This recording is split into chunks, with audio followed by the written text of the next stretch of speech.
Bois, pour le groupe Les Républicains, vous avez 5 minutes, madame la députée.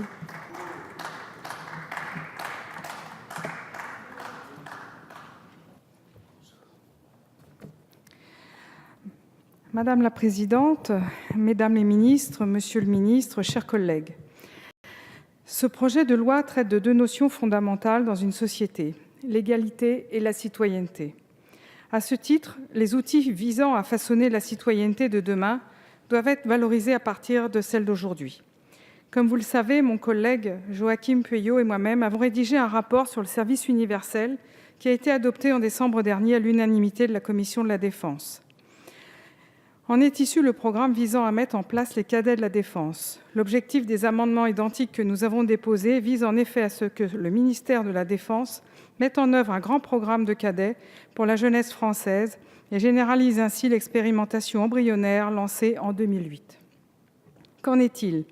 Ce dispositif vise à offrir une expérience de vie inédite aux jeunes Français grâce au savoir-faire des armées en matière de jeunesse.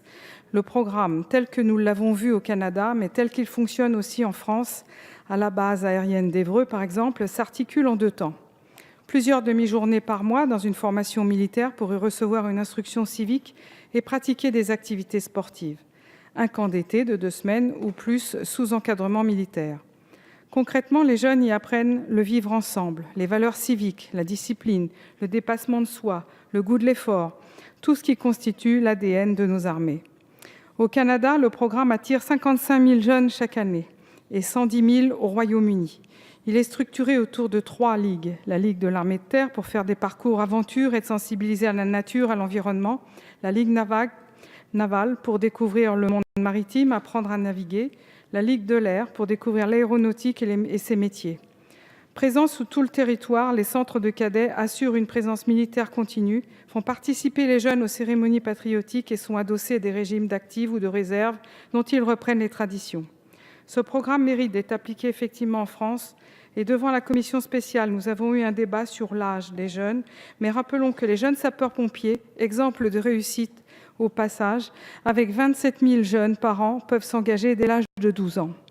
Il nous a paru en effet plus efficace d'intervenir vers 13-14 ans, au moment où la personnalité se forge et où le jeune a besoin d'un cadre, alors qu'à 18-19 ans, quand il est déjà sorti du système.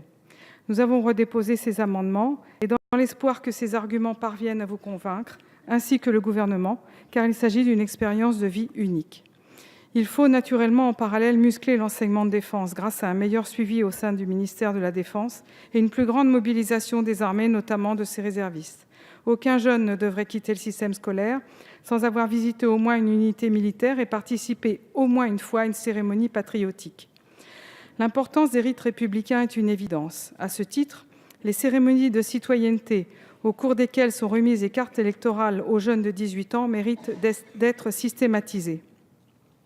La citoyenneté doit concerner tous les citoyens. Et ce n'est pas une lapalissade, car certains citoyens connaissent des difficultés au quotidien. Je pense plus particulièrement aux personnes sourdes. À l'heure actuelle, nombre de salariés souhaitant se former dans le cadre du compte personnel de formation ne peut choisir la langue des signes.